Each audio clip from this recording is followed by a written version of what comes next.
Last night's primetime candidate debate was the most watched event of its kind ever.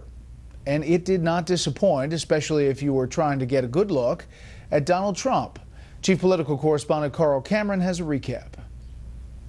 The day after 2016's first GOP debate, Jeb Bush was at a popular lobster house on the coast of New Hampshire, with little to say about what some critics called a tepid performance. It's the cumulative effect of shaping people's opinion about who you are that matters over the long haul. But Donald Trump made headlines from the outset, getting booed and interrupted as he explained being the only candidate unwilling to rule out running as an independent if someone else wins the GOP nomination. You can't say tonight that you can make that pledge. I cannot say. I have to respect the person that if it's not me, the person that wins. This is what's wrong. I mean, This is what's wrong. He buys and sells politicians of all stripes. He's already, hey, look, he's already hedging his bet on the Clintons. Trump praised universal health care in other countries, otherwise mentioning few policy specifics while railing against both parties. Because our leaders are stupid. Our politicians are stupid. Hoping to co-opt some of Trump's feisty supporters, Ted Cruz one-upped him. It's not a question of stupidity. It's that they don't want to enforce the immigration laws.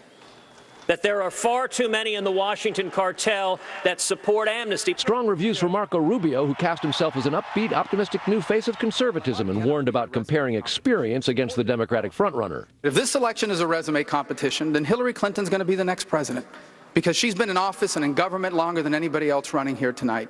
Ohio Governor John Kasich got a favorite son's reception and, citing his opposition to same-sex marriage, urged his party and the nation to nonetheless practice tolerance and compassion. We need to give everybody a chance, treat everybody with respect, and let them share in this great American dream that we have. You know what? God gives me unconditional love. I'm going to give it to my family and my friends and the people around me. As other candidates boasted about their various groundbreaking political achievements, Dr. Ben Carson got laughs naming some of his innovations in neurosurgery. The only one to take out half of a brain, although you would think if you go to Washington that someone had beat me to it.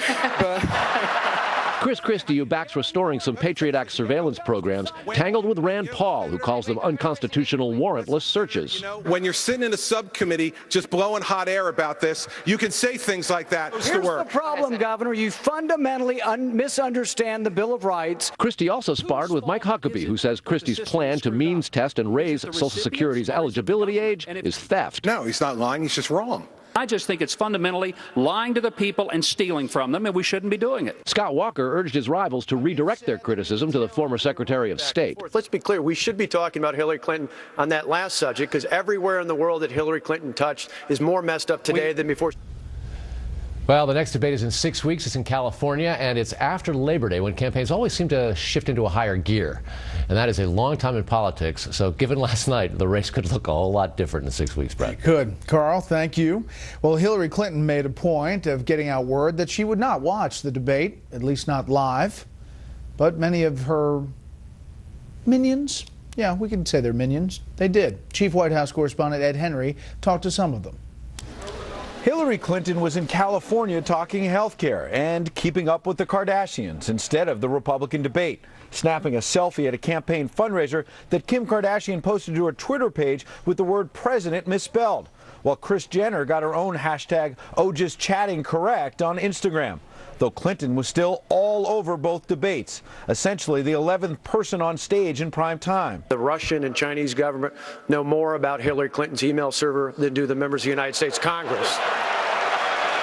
And Hillary was also pilloried during the earlier Republican clash as well. Hillary Clinton lies about Benghazi. She lies about emails. While Clinton took the night off from pushing back, her aides set up a war room at their Brooklyn campaign headquarters. Hillary Clinton wasn't on the stage, but we felt that she was the clear winner. Where top aides like Jennifer Palmieri told reporters that Republicans spent more time on Clinton than issues like the middle class, and they're itching to take on someone like Jeb Bush in the general election. You know, some days I think Jeb Bush, I'm concerned that Jeb Bush will be the nominee. Some days I'm concerned that Jeb Bush won't be the nominee, because some days that seems appealing to have him be the nominee. Though that nagging email issue was front and center in a post-debate interview with Clinton spokeswoman Karen Finney on FoxNews.com. Where's the server? That's an excellent question, and it's one that I am sure Chairman Gowdy will be asking Hillary Clinton about on October 22nd. But seriously, do you know, is it at Hillary Clinton's home, as she said in March, or is it somewhere else?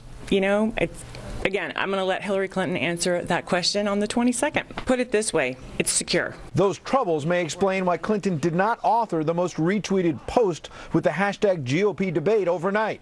That distinction did not go to any of the GOP candidates either. Democratic Socialist Senator Bernie Sanders, a thorn in Clinton's side, had the most retweeted post as he declared, quote, "It's over. Not one word about economic inequality, climate change, Citizens United, or student debt. That's why the R's are so out of touch." In fact, Sanders is planning a major rally this Sunday in Oregon. There's so much interest, he's now moved it to a venue that holds at least 20,000 people, a crowd that neither Clinton nor the Republican candidates have come close to. Brett?